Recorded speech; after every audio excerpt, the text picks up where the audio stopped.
السلام عليكم ورحمة الله وبركاته. أعوذ بالله من الشيطان الرجيم. بسم الله الرحمن الرحيم. إن الحمد لله نحمده ونستعينه ونستهديه ونستغفره ونعوذ بالله من شرور أنفسنا ومن سيئات أعمالنا. من يهده الله فلا مضل له ومن يضلله فلا هادي له. أشهد أن لا إله إلا الله وحده لا شريك له وأشهد أن محمدا عبده ورسوله.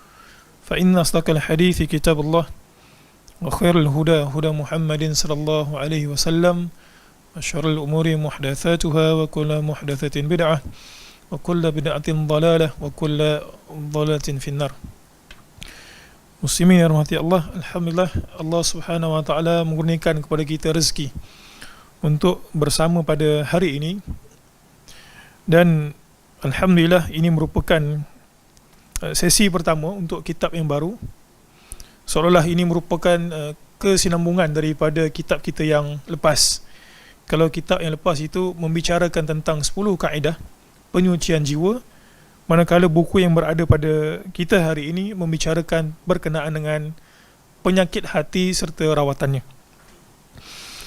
Baik, buku yang kita akan bahaskan insya-Allah bermula daripada sesi ini sampailah sesi akan datang adalah Fiqh Al-Qulub, penawar penyakit hati menurut Al-Quran dan Sunnah, tulisan Profesor Dr. Basri bin Ibrahim Al-Azhari.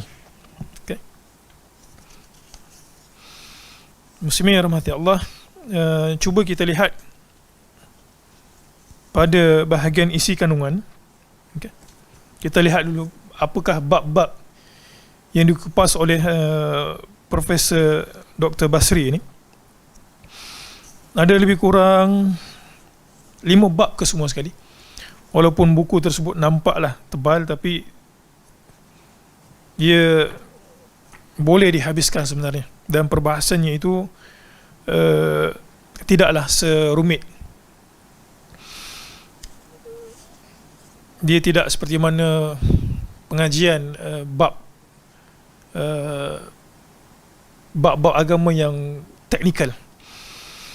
Okay, bab yang pertama membicarakan berkenaan dengan kedudukan, kepentingan dan pembahagian hati. InsyaAllah kita akan masuk pada hari ini. Bab yang kedua, sebab-sebab dan bentuk-bentuk penyakit hati. Bab yang ketiga, kesan maksiat kepada hati. Dan bab yang keempat, penawar penyakit hati. Serta bab yang kelima, pemantapan penawar penyakit hati. Baik, kita masuk terus ke bahagian mukaddimah. Dia ada beberapa mukaddimah kat sini. Mukaddimah daripada Dr. Kamilin, kemudian mukaddimah daripada penulis sendiri.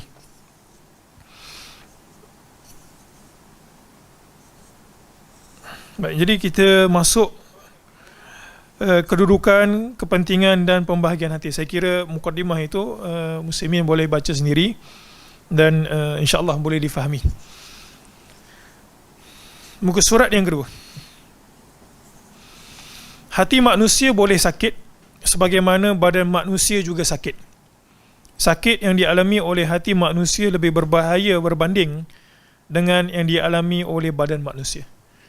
Muslimin sekalian, seperti mana yang kita telah pun sebut sebelum ini, manusia ini kalau kita boleh pecahkan kepada 3 bahagian. Bahagian yang pertama, manusia ini ada dalaman, termasuklah perbincangan kita pada hari ini, iaitu berkenaan dengan hati. Kemudian pecahan yang kedua, kita ada akal. Dan yang ketiga adalah fizikal kita, yang mana akal, hati dan juga fizikal kita ini memerlukan sumber untuk diberikan, dalam bahasa mudahnya kita sebut sebagai makanan. Akal kita perlu diberikan makanan, fizikal batang tubuh kita ini perlu diberikan makanan, begitu juga dengan hati. Bahkan di antara ketiga-tiga komponen ataupun pembahagian dalam diri manusia itu, yang paling utama sekali adalah hati. Kejap lagi kita akan masuk hadis yang biasa kita dengar, bahawa hati merupakan raja. Dan secantik-cantik manusia itu fizikalnya, tetapi kalau ia tidak mempunyai roh, tetap orang panggil sebagai mayat. Dalam kehidupan seharian, apabila seorang sakit, dia akan segera mendapatkan rawatan di hospital atau klinik. Namun malangnya, apabila seseorang ditimpa penyakit hati, dia bukan sahaja tidak merasainya, bahkan tidak menderita dan juga tidak bergegas untuk merawatnya. Sebab apa? Sebab hati ini merupakan suatu benda yang abstrak yang kita tak nampak. Padahal dalam sebuah hadis yang diriwayatkan daripada Abu Hurairah radhiyallahu anhu menjelaskan, Rasul sallallahu alaihi wasallam bersabda,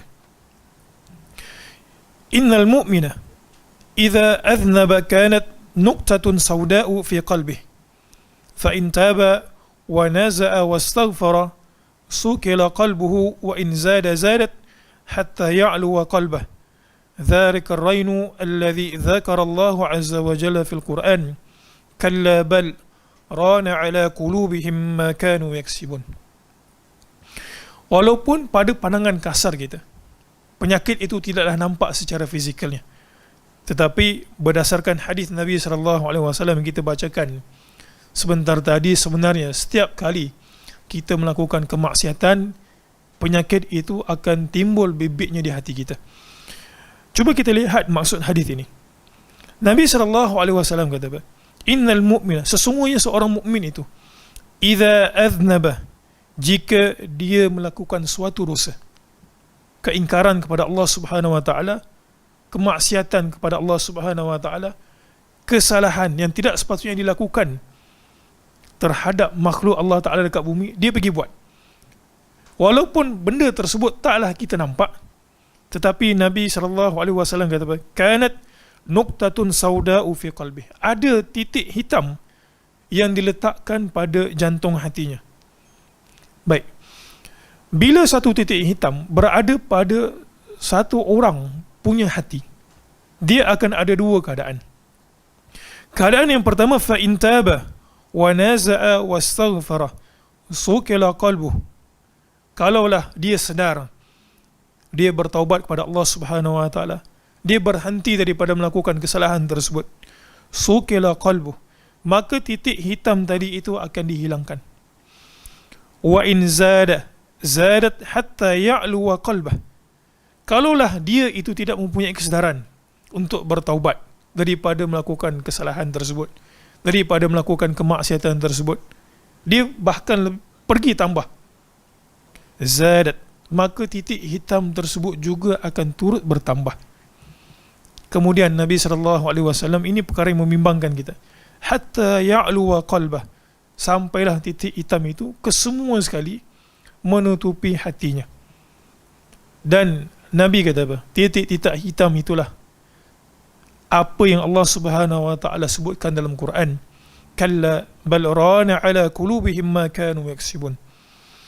Allah Taala berfirman, sebenarnya ayat-ayat kami itu tidak ada cacatnya, bahkan mata hati mereka telah diselaputi kotoran. Jadi perkataan Allah Subhanahu wa taala kalla bal rana, itu perkataan rana itu merupakan hasil daripada titik-titik hitam disebabkan perbuatan maksiat seorang manusia. Jadi bila titik hitam ini, kita sudah tidak nampak akan kebenaran. Yang lebih membimbangkan adalah bila orang menyampaikan kepada kita kebenaran, kita bahkan sombong menolak kebenaran dan memperlekehkan kebenaran. Inilah Allah Ta'ala sebut, kalla bal rana ala qulubihim, hati mereka itu jadi kotor disebabkan apa? Makanu yaksibun, terhadap perbuatan yang mereka telah kerjakan. Baik, berdasarkan ayat di atas, dengan mengingati kematian akan menyinarkan hati. Orang kaya, ini kesan penulis ini cuba sampaikan, kenapa kena bersihkan hati. Dia akan merubah perspektif kita. Orang kaya apabila mengingati kematian akan bersikap zuhud terhadap harta. Orang miskin yang mengingati kematian akan berpada dengan rezeki yang ada. Jadi dia akan mengembalikan kita keadaan kita yang pertengahan. Kalaulah kita itu ditimpa musibah, hati kita itu merupakan hati yang bersih, maka musibah itu kita bersedia akan musibah, tetapi musibah itu tidaklah menyebabkan kita buat perkara-perkara mungkar, berputus asa, bunuh diri, apatah lagi. Kalau kita itu diuji oleh Allah Subhanahu wa taala dengan kesenangan, kita tidak menggunakan kesenangan yang Allah Ta'ala berikan itu kepada perkara-perkara yang tidak sepatutnya. Baik, jadi ini mukadimah yang penulis ini cuba sampaikan. Hati itu begitu penting. Okay, hati begitu penting. Baik, sekarang kita masuk ke perbahasan maksud hati. Hati itu apa dia? Hati dari segi bahasa membawa maksud perubahan sesuatu daripada bentuknya yang sebenar. Qallaba yuqallibu, berbolak balik. Hati itu seperti itu. Dari segi istilah pula, merujuk kepada jisim yang halus yang terdapat dalam manusia, dalam hati manusia, yang berbentuk buah sanubar yang berada di dalam dada. Dia dalam bentuk yang abstrak. Sebut kat sini katanya jisim yang halus yang terdapat dalam hati manusia yang kita tak nampak. Hati sebagai organ itu kita nampak, tetapi kandungan hati itu, dia berperasaan, dengki, dendam, itu merupakan suatu perkara yang kita tak nampak. Hati itu sendiri organ, tetapi organ itu bukanlah menjadi perbahasan kita. Yang jadi perbahasan kita adalah apa yang berada, yang hati itu alami. Baik, oleh kerana hati sesuatu yang berubah-ubah dan mudah berubah, tidak hairanlah kalau Nabi SAW sendiri selalu berdoa agar diberikan thabat di dalam agama. Baik, kita lihat hadis yang berada pada muka surat yang ketiga. Hadis yang berada pada muka surat yang ketiga. Baik, inna Rasulullah, ini tersilap mungkin barisnya. Selepas inna tu Rasulullah, baris atas.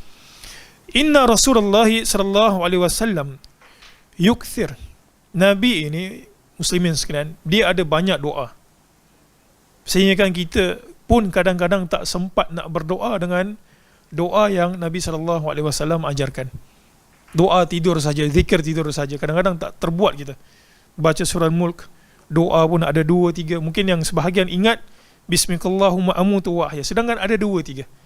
Pun begitu, ada orang berfikir untuk menambah lagi zikir yang tidak sepatutnya ada dalam agama kita. Baik, di antara banyak-banyak doa itu, ada beberapa doa yang sahabat riwayatkan kepada kita yang Nabi selalu ulang. Di antaranya doa ini.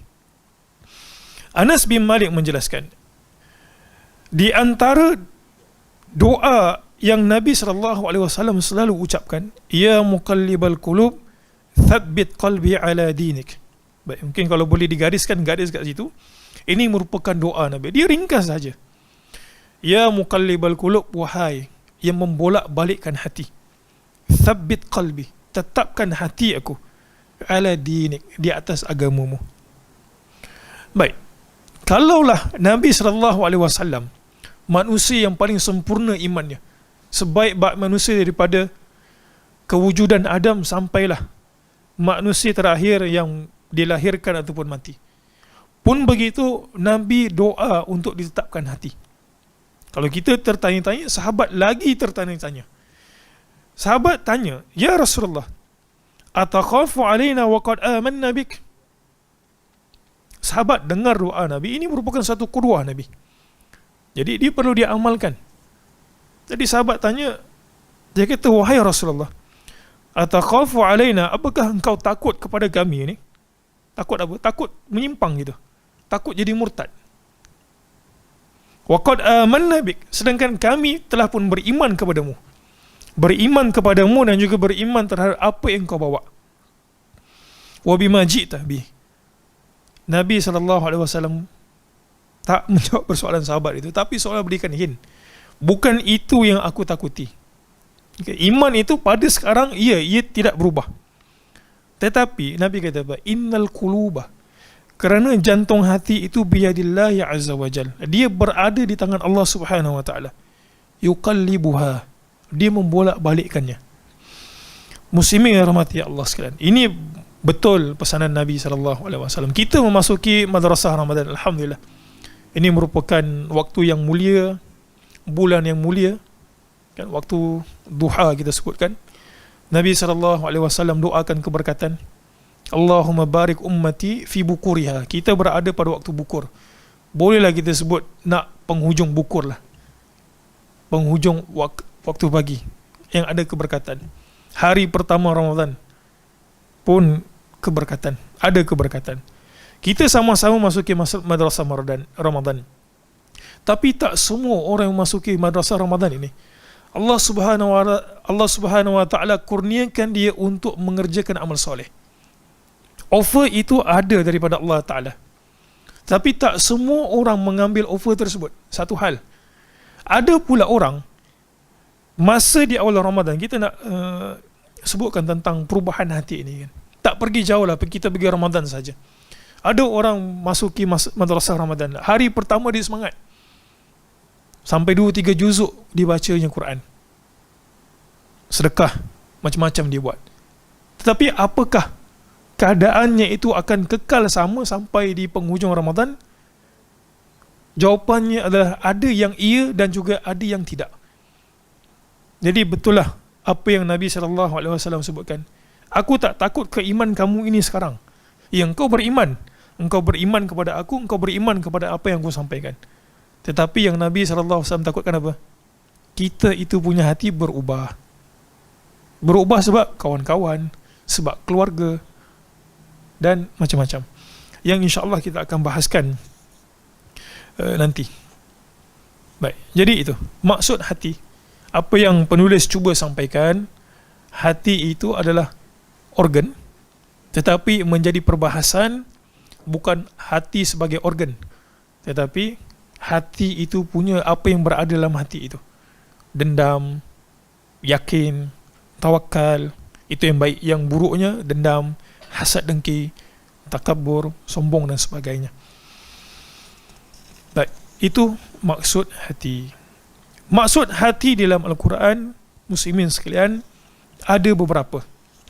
Kita dengar perkataan qaf, lam, ba itu di dalam Al-Quran, dia membawa indikasi yang berbeza-beza. Kat situ ada 3. Bila Allah Subhanahu wa taala sebut Al-Quran, maka kadang-kadang maksudnya boleh membawa maksud roh atau jiwa. Okay, muka surat 4 itu, roh atau jiwa.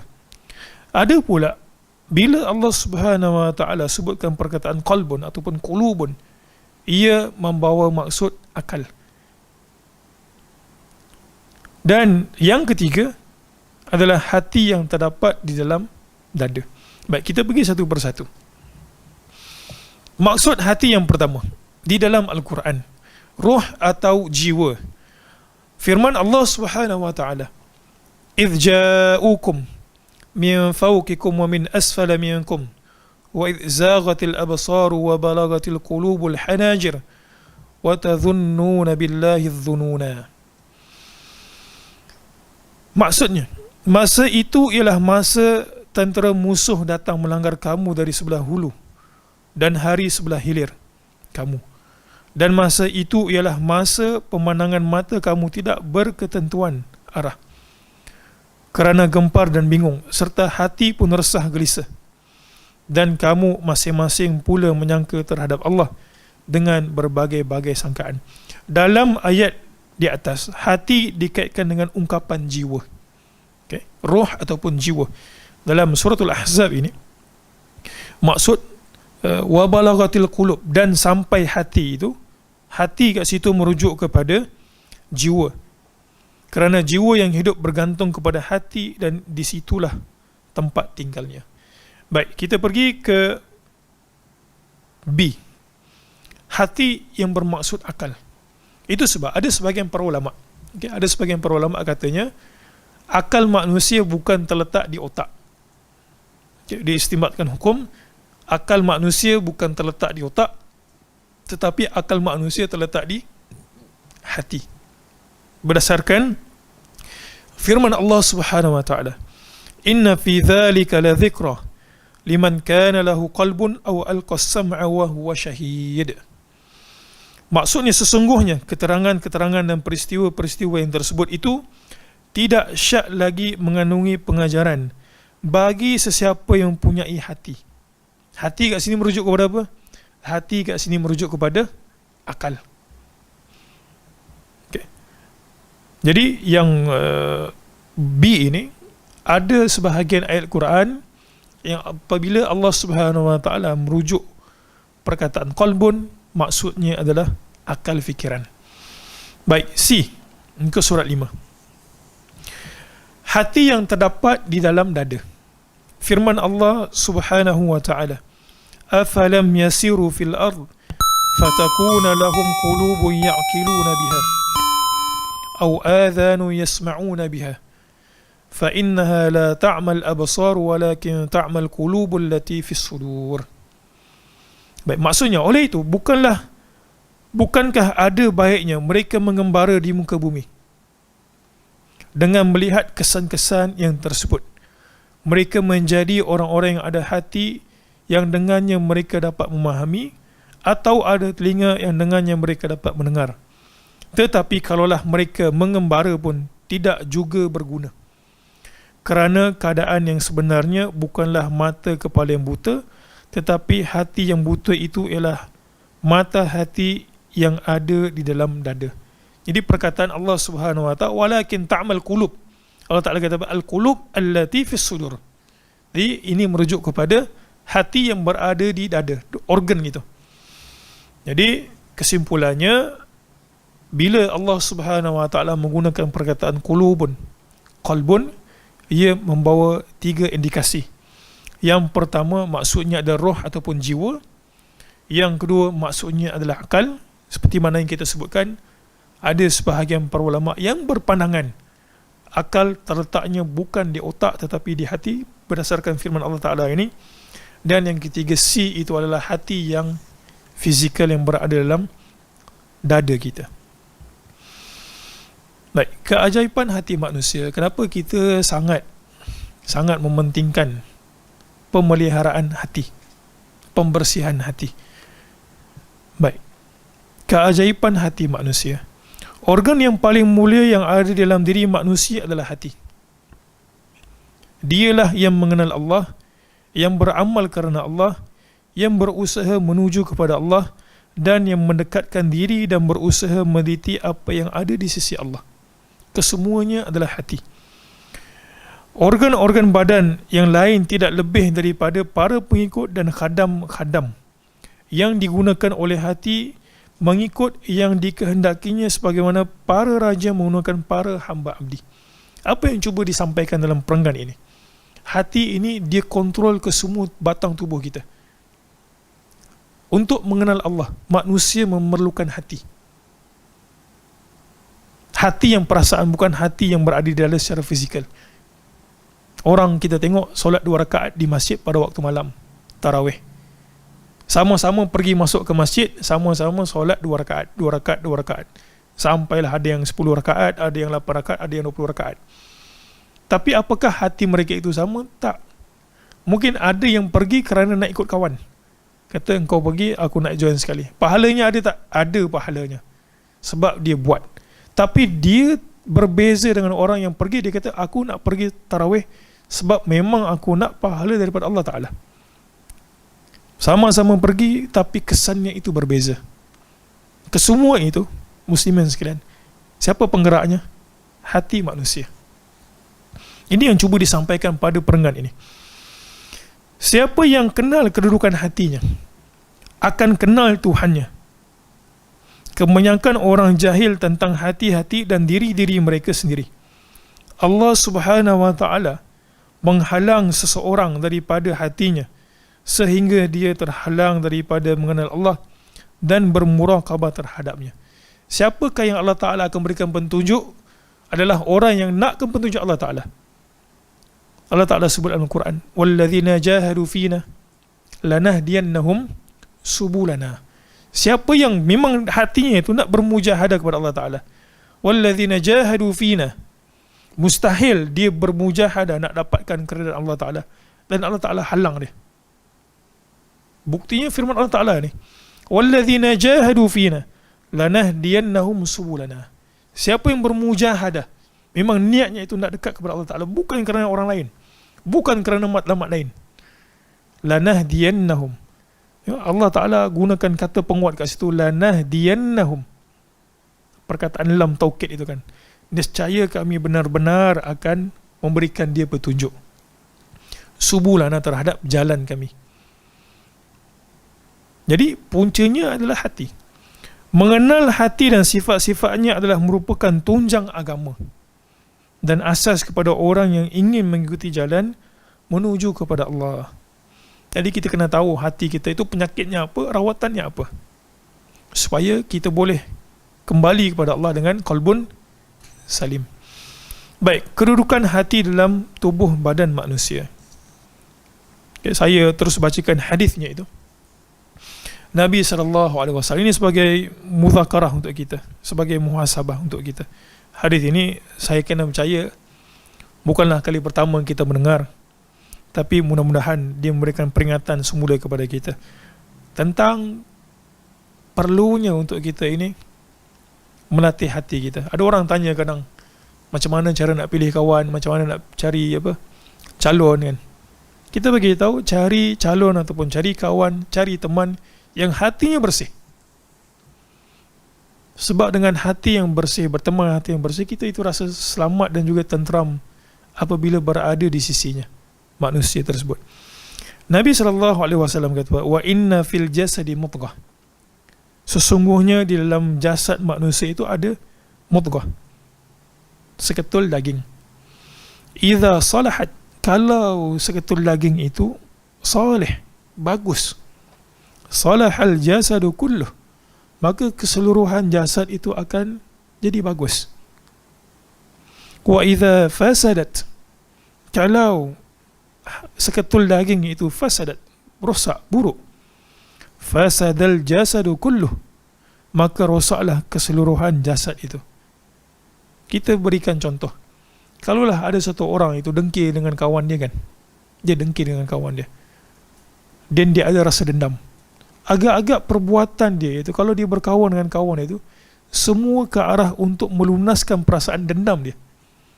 Kalau dengki, semua ke arah untuk melunaskan perasaan dengki dia. Kalau dia itu pemurah, dia berkawan dengan orang, maka kesan pemurah dia itu akan dapat dekat kawan sekitar dia. Sebab memang hati dia bagus, jadi fizikal dia itu akan terarah untuk buat benda yang sama. Dan Nabi SAW kata, ala ketahuilah wahya al-qalbu, maka ia merupakan jantung hati. Itu sebab di bahagian muqaddimah penulis bagi tahu, ada orang berpusu-pusu untuk buat badan, kita sebutkan buat badan, buat muka. Baru ni kita tengok ada yang buat hidung. Tengok berita tu, buat hidung. Dia pergi, kata hidung dia sengit sebelah, dia pergi buat hidung, tiba-tiba jadi jadi qadarallahu ma syaa, jadi tenggelam hidung dia. Bukan kita nak sebut pasal dia itu, tapi kita nak bagi tahu fitrah manusia itu suka untuk nampak cantik depan manusia lain. Kan dia pergi buat badan, dia pakai pakaian yang elok, tak salah. Tapi manusia seringkali mengabaikan untuk memperelokkan hatinya. Itu rasa dendam, rasa dengki, tengok kawan ada lebih sikit, mula rasa tak kena. Ni nak raya ni kan, tengok ada langsir baru, tengok kena terasa. Bagi kita mengaji mungkin benda tu tak ada apanya, tapi bagi orang yang mungkin tidak melatih hatinya ke arah kebaikan, ya, dia ada tu bibit-bibit seperti itu. Sekali lagi kita sebutkan, mencari dunia itu tidak salah. Okay. Yang salah itu kalaulah mencari dunia itu sampai menimbulkan penyakit hati. Nanti disebutkan tidur berlebihan, makan berlebihan, punca penyakit hati. Baik, firman Allah Subhanahu wa taala, yauma la yanfa'u malu wala banun illa man atallaha biqalbin salim. Ini yang kita cari dekat muka bumi ni kan. Tetapi Allah Subhanahu wa taala beritahu, kesemua itu tidak berguna. Engkau datang jumpa aku, harta yang kau cari, anak pinak yang kau cuba perbanyakkan, yauma la yanfa', hari yang tidak berfaedah, mal dan juga banun, anak dan juga harta dan juga anak. Bukanlah tidak ada faedah secara langsung, okey, ada. Sebab kalau harta dia itu dia gunakan untuk kebaikan, dia akan dapat. Anak ini dilatih untuk kebaikan, mengaji agama, ibadah kepada Allah Ta'ala, dia akan dapat Tapi itu bukan semata-matanya. Allah Ta'ala kata apa? Illa man atallaha biqalbin salim. Melainkan orang yang datang kepada Allah dengan hati yang salim, hati yang selamat.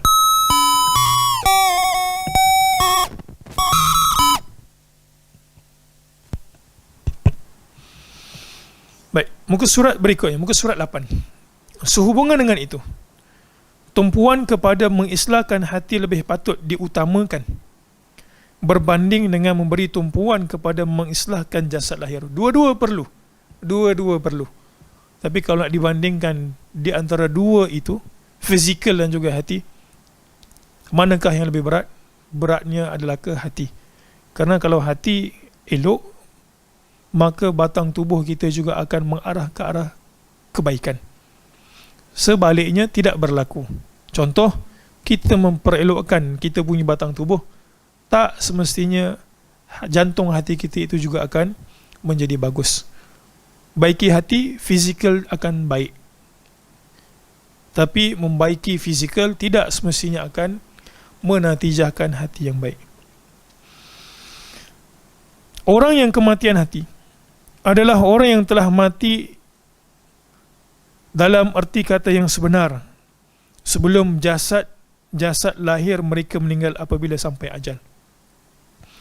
Kehadiran mereka dalam kehidupan dunia sama sahaja dengan ketidakhadiran mereka. Hati yang seumpama ini pernah dinyatakan oleh Allah Subhanahu wa taala dalam Al-Quran.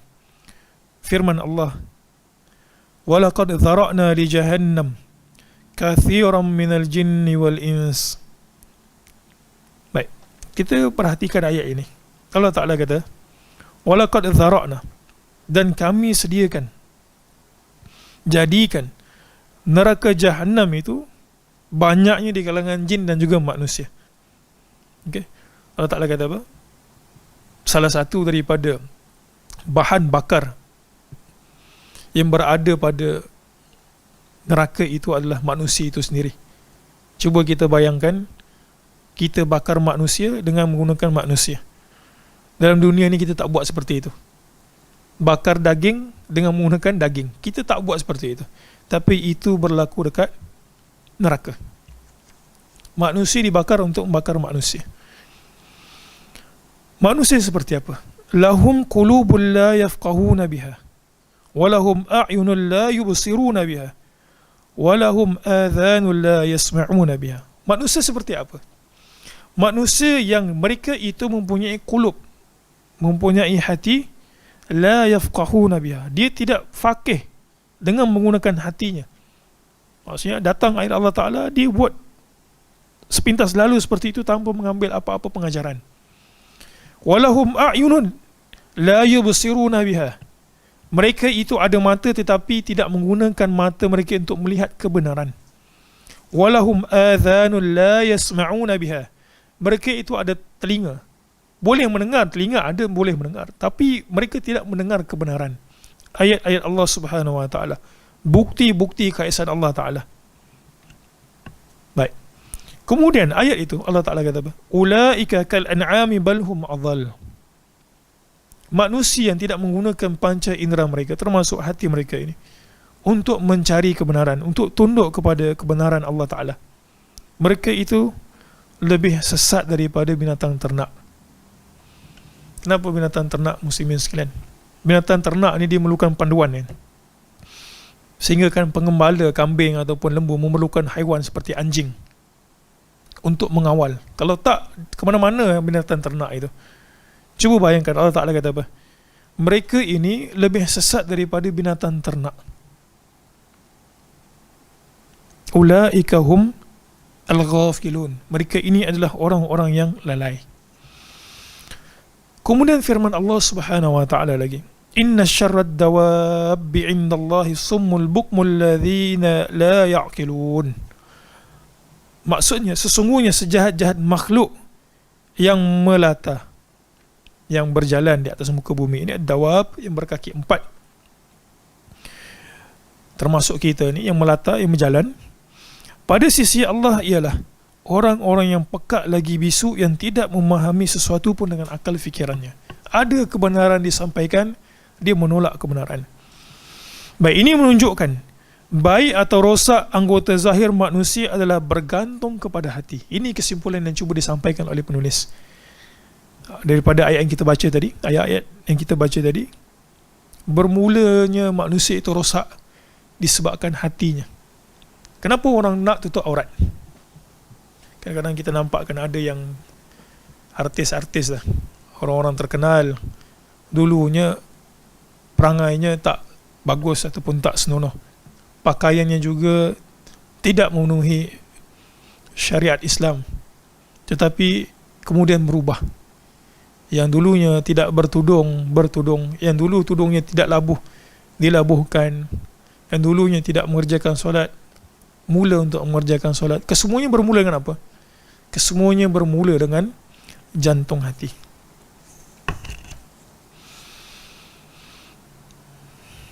Baik, kita pindah ke muka surat 10. Kita pindah ke muka surat 10. Hati yang teguh di atas kebaikan. Keteguhan hati terhadap perkara yang baik atau buruk dan keadaannya yang terumbang-ambing di antara dua perkara tersebut terbahagi kepada 3 jenis. Yang pertama, hati yang dimakmurkan dengan takwa, disucikan daripada noda melalui proses mujahadah yang berterusan dan juga dibersihkan daripada segala akhlak yang buruk. Sampai bila kita nak bersihkan hati? Sampai kita meninggal dunia. Dia tidak ada kata aku telah pun sampai makam sekian. Kalau mungkin dalam akademik, dia kata aku telah pun dapat title doktor ataupun profesor yang paling tinggi kan, profesor penuh. Dia kata aku dah tak perlu untuk mujahadah bersihkan hati. Tak. Proses ini daripada kita balik sampailah kita meninggal dunia. Itu kategori yang pertama, hati yang dimakmurkan dengan takwa. Yang kedua, hati yang terabai dan terbiar, yang syarat dengan hawa nafsu serta disaluti dan dicemari dengan segala jenis keburukan dan akhlak yang keji. Dia begini muslimin sekalian, hati ini perlu diusahakan. Kita tak boleh kata tak apa, nanti dia akan satu hari insaf. Tak seperti itu. Dia mesti kata aku nak pergi mengaji supaya aku tahu kebenaran. Aku nak kawan dengan kawan yang soleh supaya aku juga jadi orang soleh. Dia tak boleh kata tunggulah satu hari nanti. Dia biar seperti itu. Itu adalah hati yang terabai dan terbiar. Kita pernah sebutkan kat sini, hati ini kalau dibiarkan begitu saja, dia akan cenderung kepada syahwat dan juga cenderung kepada perkara-perkara yang dia nak buat itu tanpa ada batasan. Hati kalau dibiarkan begitu saja, dia akan cenderung ke arah syahwat.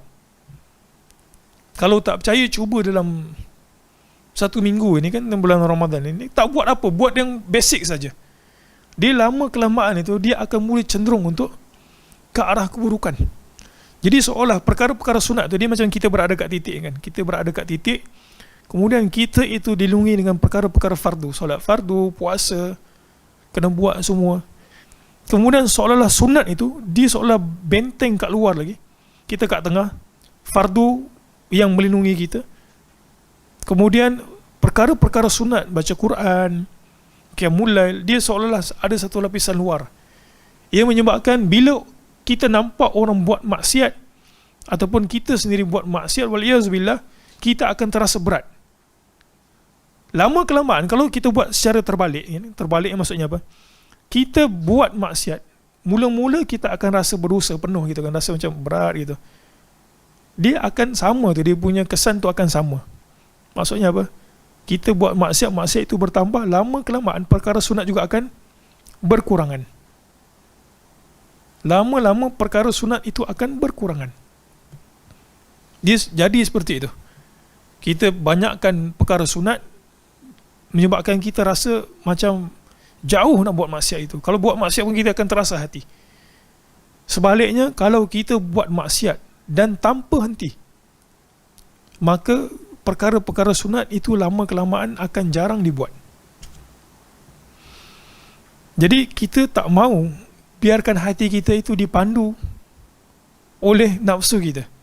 Kita nak kita yang pandu jantung hati kita. Baik, itu kategori yang B. Kita pergi kepada yang C. Bila terabai, satu yang memang orang itu usaha untuk pergi baiki hati dia, pergi majlis ilmu, pergi baca Quran, hafal Quran. Yang B tu pula dia biarkan. Lama kelamaan dia akan masuk kepada peringkat ketiga. Ni macam kanser ni. Kanser kalau dibiar gitu, tak dirawat, dia akan jadi yang ketiga. Apa dia? Hati yang pada mulanya dipengaruhi oleh gejolak hawa nafsu. Ni silap. Yang C ni dia kembali semula. Hati yang pada mulanya dipengaruhi oleh gejolak hawa nafsu yang mendorong ke arah keburukan, kemudian datang cetusan keimanan, lalu mendorongnya ke arah kebaikan. Yang B tadi itu, lama-lama dibiarkan dia akan jadi kepada berterusan begitu keburukannya. Yang C ini pula, dia kata mulanya dia buruk, hawa nafsu, kemudian ada cetusan keimanan, lalu dia kembali semula ke arah kebaikan. Muslimin rahmati Allah sekalian. Cuma yang C ini, dia kena ada satu perkara yang kita ingat. Seperti mana yang disebutkan oleh Ibnul Jauzi, dia kata, betapa ramai orang yang futur. Futur ini, apa bahasanya? Futur. Kalau dulu dia selalu buat ibadah, amal soleh, kemudian dia futur. Dia rasa down gitu kan. Dia tak buat seperti mana kebaikan yang dia buat. Ibnul Jauzi bagi tahu, dia kata, ada satu benda yang bahaya kalau futur. Dia kata betapa ramai orang yang futur, akhirnya dia tak kembali semula ke jalan keimanan. Ada orang yang A, ada orang yang B. Tetapi yang C ni kadang-kadang ada yang kembali kepada A, tetapi Ibnul Jauzi sebut ada pula yang dia terus futur gitu sampai dia mati. Kata betapa ramai orang yang tak boleh bangkit selepas dia futur itu, dia tak kembali bangkit ke arah kebaikan dan dia mati dalam keadaan seperti itu. Wal-iyazbillah. Baik, kita terus sahaja ke muka surat 11. Okay, habis itu A, B, C. Satu, makmur dengan takwa, terabai. Yang C, dia terabai, akhirnya patah balik, kembali ke arah keimanan. Laluan-laluan mudah iblis memasuki hati manusia. Baik, ada beberapa laluan pada muka surat 12. Pada muka surat 12, ini yang terakhir. Pasal ada orang dengan Ustaz Adli kan? Oh, lewat lagi. Tak apa. Macam mana? Tak apa, bagi ruang untuk kita kailulah awal sikit. Kailulah awal ni. Baik, antara laluan utama syaitan yang pertama, ini sama-sama lah saya yang berbicara ni dan juga muslimin yang hadir. Kita lihat sama-sama apa laluan syaitan. Satu, hasad, dengki dan halobah, tamak. Apabila seorang hamba halobah, tamak kepada sesuatu, dia akan dibutakan dan dibisukan oleh kehalobaannya itu daripada menumpukan kepada perintah dan larangan Allah. Tamak, terlalu tamak. Dengki ke orang. Dengki ni apa maksud dengki? Kita menginginkan nikmat yang ada pada saudara kita itu hilang. Walaupun ia tidak berpindah kepada kita, tapi kita nak dia hilang, maka itu adalah hasad, dengki. Kalau nak apa yang ada kat dia, kita boleh doa. Itu dibolehkan. Itu semua orang ada kan. Kita nampak dia pakai kereta elok sikit, kita pun kata mudah-mudahan aku dapat kereta seperti itu. Itu tak hasad.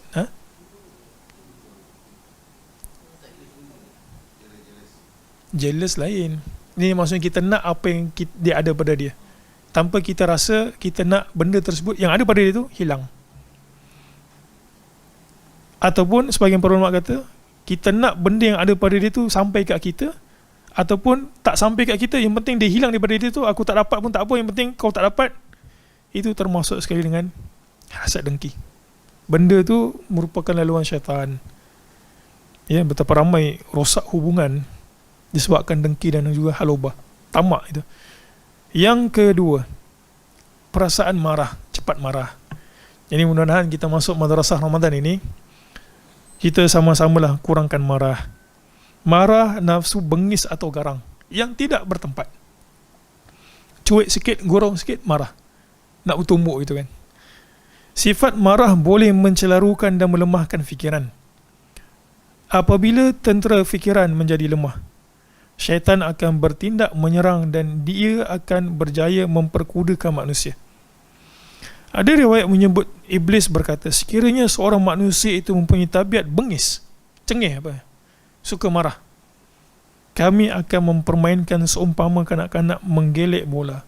Sebab manusia ni bila dia marah, dia tak fikir. Yang penting dia execute apa yang dia nak, dia buat. Lepas tu baru dia sedar.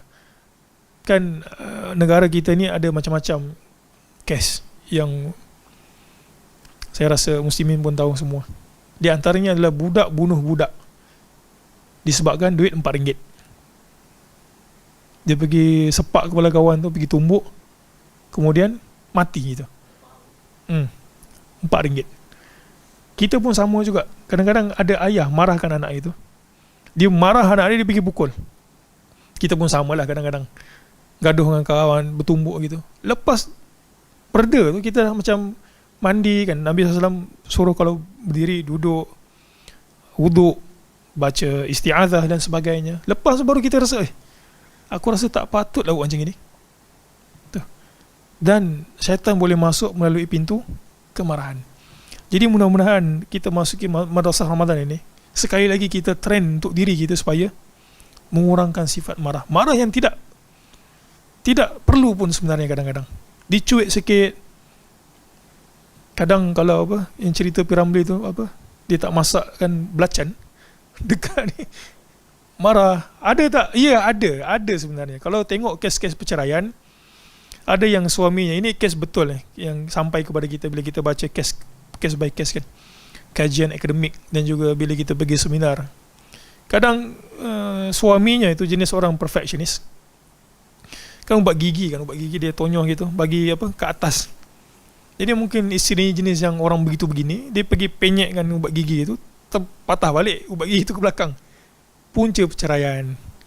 Yang kita tahu masuk akhbar, isteri basuh baju pada waktu malam, bercerai. Puncanya apa tu? Perasaan marah yang tak pun sepatutnya begitu. Mungkin dia pagi tu dia gaduh dengan kawan ke, bos marah ke dan sebagainya. Jadi dia bawa ke rumah. Jadi syaitan boleh masuk melalui pintu tersebut. Yalah, kesannya cerai, bunuh orang dan sebagainya. Baik. C. Suka dan gemar berlebih-lebihan dalam menghiasi rumah, pakaian dan peralatan perabot. Ini mungkin kena untuk sebahagian jantina. Siapa ni suka gemar menghiasi rumah, pakaian dan peralatan serta perabot? Secara lazimnya kita tahu wanita. Tapi ada juga lelaki yang bersifat dengan sifat ini. Cuma yang lazim kita bagi tahu wanita. Sebab apa? Sebab dia akan menyebabkan orang itu nak lagi dan lagi. Nak lagi dan lagi. Dia akan tak pernah puas ini. Sebab setiap kali kita dapat, murninya kita akan rasa teruja. Tapi selepas daripada itu kita akan rasa boring, dan kita akan nampak ada satu benda baru dan kita nak benda tersebut. Kesannya kat mana? Syaitan akan mempengaruhi kita engkau dengan apa cara sekalipun engkau kena dapat benda itu. Itu sebab dia kata suka dan gemar berlebih-lebihan dalam menghiasi rumah. Dia lawannya apa ni? Lawannya adalah sifat qanaah. Sifat qanaah. Kita sebut tak salah. Tapi kalau berlebih-lebihan sampai kita nak buat apa sahaja perbuatan, yang penting aku dapat, aku tak kisah. Jadi perasaan itu yang syaitan akan menyusup masuk dekat diri manusia, kata engkau buat. Kenapa orang sanggup terima rasuah? Kadang-kadang jawatan ini pegang tu gaji Masya Allah 10,000. Tapi kenapa orang sanggup terima rasuah? Sebab kan nakkan benda ni. Dia nak lagi. Kadang tengok berlian, bilion dia punya rantai tu kan. Kita bacalah kes tu kan sikit-sikit. Jam tangan tu tu sikap dan gemar berlebihan, ini akan menyebabkan manusia itu membinasakan dirinya sendiri, membinasakan dirinya sendiri. Terlalu kenyang kerana ia akan menguatkan nafsu syahwat, terlalu kenyang, dan menjauhkan diri daripada beribadat dan taat kepada Allah. Ya, apa gendang gendut tali kecapi, kenyang perut senang hati. Bila senang hati, kadang-kadang kita pun rasa malas. Ini untuk kita semualah, termasuk saya. Jangan terlalu kenyang. Ni nak puasa, nak iftar ni kan, kita puasa nak iftar, maka teguran yang ini jangan terlalu kenyang, menyebabkan kita rasa lembik dan malas untuk beribadah. Tamak dan terlalu ingin diterima oleh orang lain, kita pleasing orang. Jika seseorang ingin mendampingi seseorang, terutama sekali orang yang berpengaruh dan berharta, dia akan memuji-muji dan mengampu secara keterlaluan, meskipun dalam perkara yang tidak benar. Tergesa-gesa dan terburu-buru dan tidak berhati-hati dalam segala perkara. Nabi SAW bersabda dalam hadis yang diriwayatkan daripada Anas, "Al-ajalatu minasyaitan wa ta'anni minallah." Sikap terburu-buru itu daripada syaitan, dan sifat berhati-hati itu daripada Allah. Terlalu sayangkan harta benda. Apabila sifat ini menguasai, ia akan membinasakan dan menjerumuskan untuk mencari harta tanpa melalui cara dan jalan yang betul. Dia samalah macam yang C tadi ni. Dia punya titik pertemuannya adalah harta. Ya, dengan harta kita boleh pakai pakaian yang bagus, kita boleh menghias macam-macam kat rumah kita lah. Ini mungkin musim-musim para suami tension ni. Kadang-kadang dinding yang tak perlu nak dibarukan pun minta dibarukan. Ada macam itu. Saya mungkin tak ada pengalaman. Para suami mungkin ada pengalaman.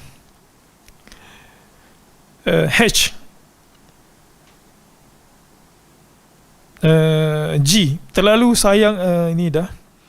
Mendorong orang awam bersikap fanatik dengan mazhab-mazhab tertentu, dan bukan mengajak orang ramai kepada dasar yang dianjurkan. Kita dalam kuliah agama, kita tidak menyuruh untuk orang mengikuti kita.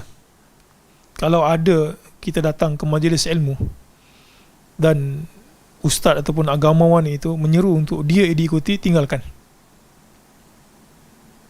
Kita tidak menganjurkan majlis ilmu untuk agama, betul agamawan itu untuk dijadikan qudwah, tapi absolut yang patut diikuti adalah Allah dan juga Rasulnya. Kita kuliah untuk menyeru orang kembali kepada Allah dan juga Rasulnya, bukan kembali kepada guru. Guru cuma mengajarkan apa yang dia tahu sebagai medium, mungkin qudwah. Itu pun hasil daripada apa yang dia pelajari, kemudian apa yang dia amalkan. Kita tengok dia soleh, kita pun damping dengan dia. Mudah-mudahan kesolehan itu kita dapat ikut sekali. Cuma kita nak sebutkan matlamat menganjurkan kuliah itu bukanlah untuk, bahkan Baitul Salam jugalah, bukan untuk diikuti itu fanatik. Kita ikut Allah dan juga Rasulnya.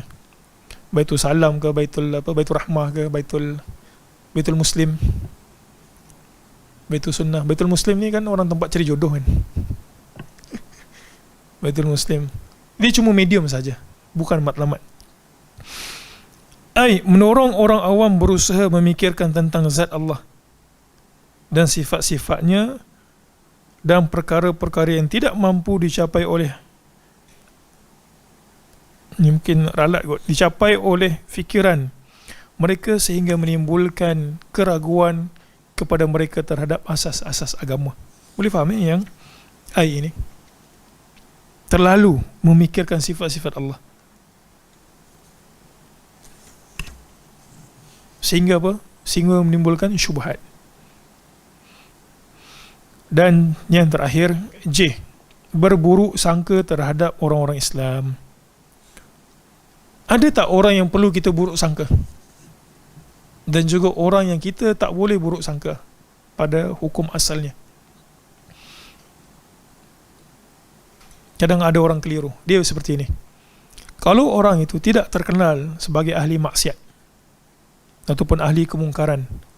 Kita tahu dia pergi masjid, dia solat, akhlaknya okey, walaupun tidaklah macam alim ataupun kita sebut sebagai asatidah gitu, tapi dia layman biasa, dia tak terkenal akan kemaksiatan, maka hukum asalnya adalah kita berbaik sangka kepada dia.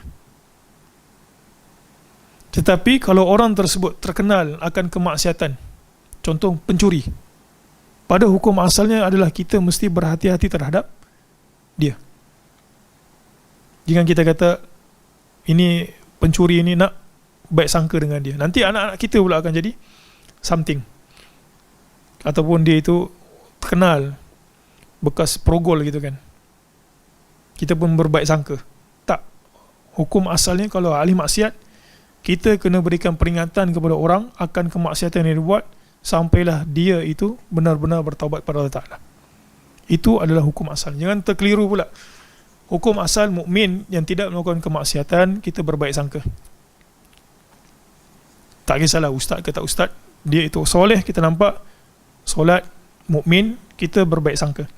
Tapi untuk ahli maksiat, memang terkenal dia itu maksiat dan tak nampak dia itu bertaubat, maka hukum asalnya adalah kita berikan peringatan kepada orang supaya berhati-hati, takut terkena dia punya maksiat ataupun kemungkaran. Scammer contohnya, kita tahu dia scammer, kita kata kita berbaik sangka dia ni mungkin nak tolong ke orang miskin ni, dah memang scammer.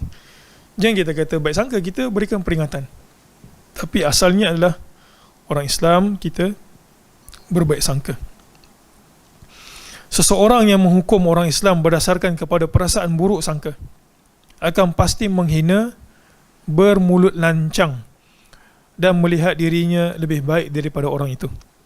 Buruk sangka sebenarnya mencerminkan keburukan orang yang melakukannya, kerana seorang mukmin dalam arti kata yang sebenar akan sentiasa mencari keuzuran atau alasan untuk memaafkan mukmin yang lain. Sebaliknya, orang munafik sentiasa berusaha mencungkil keaiban orang mukmin. Jadi ini merupakan salah satu ciri orang munafik yang berbaik sangka kepada, yang berburuk sangka kepada orang Islam ataupun orang mukmin. Sehubungan dengan itu, sewajarnya bagi seorang Islam menjauhi daripada tempat-tempat yang boleh menimbulkan tuhmahan yang bukan-bukan, agar tidak mendorong orang lain menaruh sangka buruk terhadapnya. Wallahu alam. Baik, jadi itu sahaja untuk sesi pada hari ini. Kita sampai ke perbahasan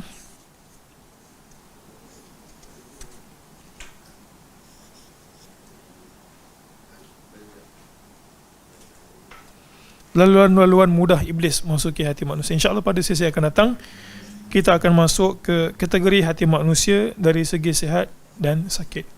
Subhanakallah wa hamdik, asyhadu an la ilaha illa ant, astaghfiruka wa atubu ilaik. Assalamualaikum warahmatullahi wabarakatuh.